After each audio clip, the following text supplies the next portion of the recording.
Let's learn how to add a zoom blur transition effect in Premiere Pro.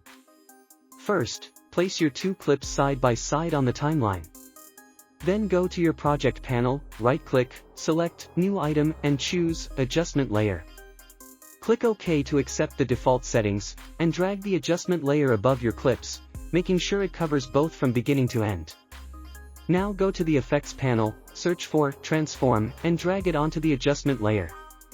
In the Effect Controls panel, scroll down to the Transform section, uncheck Use Composition Shutter Angle, and set the shutter angle to 360 for a smooth blur effect. Next, move your playhead to the center where the two clips meet. In the Transform section, click the stopwatch icon next to Scale and set the scale to 400. Then go back 5 frames by holding Shift and pressing the left arrow key, and change the scale to 100. Now move 10 frames forward from the center, Shift plus right arrow key twice, and again set the scale to 100. That's it. Let me know in the comments what tutorial you'd like next.